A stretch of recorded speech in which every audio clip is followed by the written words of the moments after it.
আপনাদের জন্য নতুন গল্প টোকাই ছেলে, সামাজিক বিনোদনমূলক একটি গল্প। দেরি না করে এখনই শুরু করছি। পর্ব 1। স্যার, একদিন ধরে কিছু খাইনি, 10 টাকা ভিক্ষা দেন।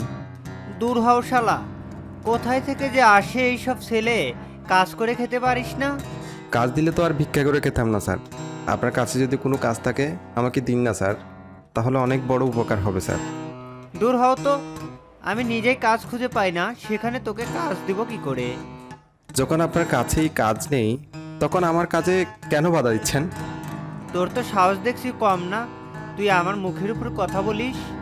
দেখুন, খিদে যখন লাগে তখন বুঝতে পারা যায় খিদা কাকে বলে। তাই জ্ঞান না দিয়ে জানতো এখান থেকে। এইদিকে লোকটা চলে যায়।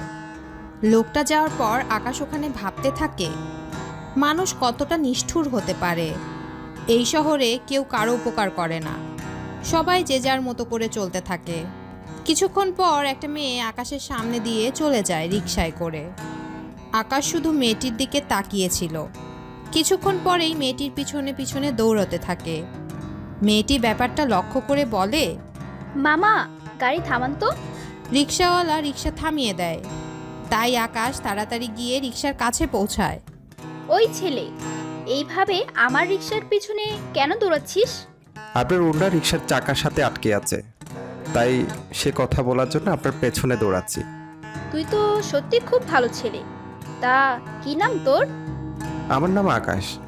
আচ্ছা, তোমাকে দেখে আমার কেমন যেন মনে হচ্ছে আমরা প্রায় সেম বয়সের। আমার বয়স মাত্র 25 বছর। আমার তো 22 বছর। কিন্তু তোমার হাতে থালা কেন? তুমি কি ভিক্ষা করো?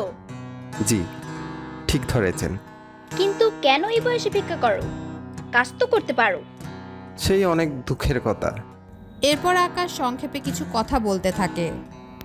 কিছুক্ষণ পর, এই নাও 1000 টাকা, এইগুলো নিয়ে আজকে খেয়ে নিও। আকাশ নিতে চায়নি, তবুও নদী দিয়ে যায় জোর করে। কিছুক্ষণ পর একটা BMW গাড়ি আসে, আর ওখান থেকে কয়েকজন লোক নেমে এসে দরজা খুলে দেয়। আকাশ ভিতরে গেলে ওকে নিয়ে চলে আসে চৌধুরী বাড়িতে। চৌধুরী বাড়িতে কেন এসেছে তার কারণটা এখনো অজানাই থাক। পরের দিন আবার ছেঁড়া প্যান্ট পরে বের হয়। কিছুক্ষণ পর একটা ভার্সিটির সামনে এসে থামে। কিছুক্ষণ পর, 10 টাকা ভিক্ষা দেন ভাইয়া, 10 টাকা ভিক্ষা দেন আপু। এই, তোকে তো ভালো ঘরের ছেলে মনে হচ্ছে, তুই ভিক্ষা কেন করছিস? ভাই, অবশ্যমন্য ভিক্ষা করতে হচ্ছে। কি, তোর মতো এত সুন্দর ছেলে ভিক্ষা করে? তা কি করে হয়? তাছাড়া ভিক্ষা না করে কোনো কাজ করলেই তো পারিস। কি করব, শরীরের সমস্যা, তাই কাজ করতে পারি না। অল্প একটু কাজ করলেই হাঁপিয়ে যায়। এই নে 100 টাকা, কিছু খেয়ে নিস। ধন্যবাদ ভাইয়া। এইদিকে কিছুক্ষণ পর নদীও ওই ভার্সিটি থেকে বের হয়। কিন্তু আজকে নদী একা বের হচ্ছে না, নদীর সাথে আরও একটা মেয়েও বের হচ্ছে। কিছুক্ষণ পর, আরে আকাশ, তুই এখানে? জি আপা, আমি এখানে। নদী, তুই কি এই ভিখারিকে চিনিস? আরে চিনবো না কেন? এইটা তো সেই ছেলে যার কথা আমি ওই দিন তোকে বলেছি। ও, তাই বল। আচ্ছা, এখন তাহলে কি করা যায় এই ছেলেকে নিয়ে? দেখতে তো খারাপ না, কিন্তু এরকম ছেলে ভিক্ষা করে খাচ্ছে, কেমন দেখায় না? কথাটা তো খারাপ বলিসনি। আচ্ছা ইরা, তোদের বাড়িতে তো কাজের লোকের অভাব, তা ওকে নিয়ে গিয়ে রেখে দে।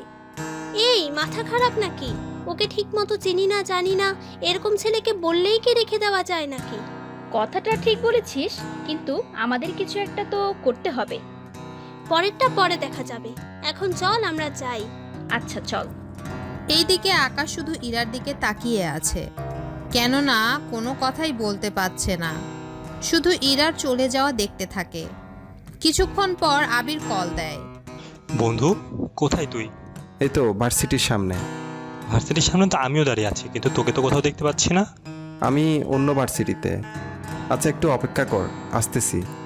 কিছুক্ষণ পর ওই অবস্থায় যাওয়ায় আকাশকে দেখে আবির তো অবাক হয়ে তাকিয়ে আছে। কি রে, এটা কি তোর কোনো নতুন ফ্যাশন নাকি? কেন, তুই তো জানিস না? কিন্তু তোর এই ফ্যাশনটা রাস্তার টোকাইদের মতন লাগতেছে রে। সত্যি বলছি, তাহলে তো অনেক লাগছে দেখতে। চুপ করে এবার, চল ক্লাসে যাই। ওরা ক্লাসে যায়। কিছুক্ষণ পর স্যার এসে পড়াতে থাকে। স্যার তো আকাশকে দেখে অবাক হয়ে তাকিয়ে আছে, তার সাথে ভার্সিটির বাকি ছাত্রছাত্রীরাও। ওরা নিজেরাই বুঝতে পারছে না এখানে আসলে কি হচ্ছে। ক্লাস করে বের হয়ে আসে। কিছুক্ষণ পর রিক্সা করে এলাম। মজা করিস না তো। আরে দোস্ত, সত্যি মজা করছি না। আচ্ছা চল, তোকে বাড়িতে নামিয়ে দিই। আচ্ছা চল তাহলে। কিছুক্ষণ পর আবির আকাশকে ওদের বাড়ির সামনে নামিয়ে দিয়ে চলে যায়। আকাশ বাড়ির ভিতরে ঢুকতে যাবে, কিন্তু সিকিউরিটি চিনতে পারছে না। পরে ওখানে থাকা মেশিনে ফিঙ্গার দেওয়াতে দরজা খুলে যায়। এখন তো যেতে পারি? ওরা কোনো কথাই বলেনি, কেননা আকাশের পোশাকই এমন ছিল যে ওরা চিনতেই পারেনি। কিছুক্ষণ পর ভিতরে যাওয়া মাত্রই ওরা দুজনেই খাবার টেবিলে খাবার খাচ্ছে। তখন আকাশের আম্মু বলে, মা মা দেখো, ভিখারি এসেছে, তাড়াতাড়ি ভাত খাইয়ে ওকে বিদায় করো। দিন দিন অনেক ফাইজলামও বেড়ে যাচ্ছে তোর। নিজের দিকে একবার কি তাকিয়ে দেখেছিস? তাকিয়ে দেখার কি আছে, সুন্দরই তো লাগছে। এটাকে যদি সুন্দর বলে তাহলে যা সুন্দর তাকে কি বলবো? হয়েছে তোর কথা, তোকে যা বলছি তা কি করেছিস? করে এসেছি। তা সবাই খুশি হয়েছে তো? হয়েছে, তার সাথে অনেক দোয়াও করেছে। কিন্তু ভাইয়া, এইভাবে প্রতিদিন না গিয়ে যদি ওনাদের 3 লক্ষ করে দিয়ে দেই, তাহলে ওনারা কিছু একটা করে নিজেদের খরচ তো চালিয়ে নিতে পারবে। কথাটা তো ঠিক বলেছিস। আচ্ছা, কাল তাহলে চেক নিয়ে যাবি, আর সবাইকে চেক দিয়ে সবটা বুঝিয়ে দিয়ে আসবি। ভাইয়া তুইও চল আমার সাথে। এতগুলো টাকা চেক দিব, যদি বাহিরের কোনো লোক এসে ঝামেলা বাঁধিয়ে ফেলে। আচ্ছা, যাব আমি। আকাশ, ঈশা, দুজনেই খেতে আই। আসছি মা। ওরা দুজনেই খাবার টেবিলে খাবার খাচ্ছে। তখন আকাশের আম্মু বলে, আকাশ, তোকে একটা কথা বলার ছিল। কি কথা মা? বলছি, তুই তোর বাবার ব্যবসায় একটু হাত লাগা। উনি আর কতকাল এইভাবে একা বিজনেস সামলাবে? চিন্তা করো না মা, আর 6 মাস পর আমার পরীক্ষা। তখন আমি পরীক্ষা শেষ হলে আব্বুর সাথে যাব অফিসে। ততদিন আমি নিজের মতো করে চলবো। ওই তো, তোর আব্বুও চলে এসেছে। তা নিয়ে কথা হচ্ছে তোমাদের? বেশি কিছু না, মা বলতেছে তোমাকে কাজে সাহায্য করতে। আমি 6 মাস পর তোমাকে সাহায্য করব, ঠিক আছে কি? ঠিক আছে, তাই হবে। বাবা, তোমাদের একটা কথা বলার ছিল। কি কথা? আচ্ছা বাবা, কীরকম মেয়ে তোমাদের পছন্দ? আমরা খুঁজতেছি ছেলে, আর তুই কিনা মেয়ে নিয়ে পড়ে আছিস।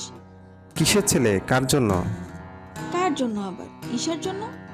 মা, তোমাদের কি মাথা ঠিক আছে? ঈশা বয়স মাত্র 21 বছর, আর তোমরা ওকে বিয়ে দেওয়ার জন্য উঠে পড়ে লেগেছো। ওর এত তাড়াতাড়ি বিয়ে দেওয়া চলবে না। আগে আমার বিয়ে হবে, তারপর ঈশার। এই তো আমার লক্ষ্মী ভাই, একদম আমার মনের কথা বলেছিস।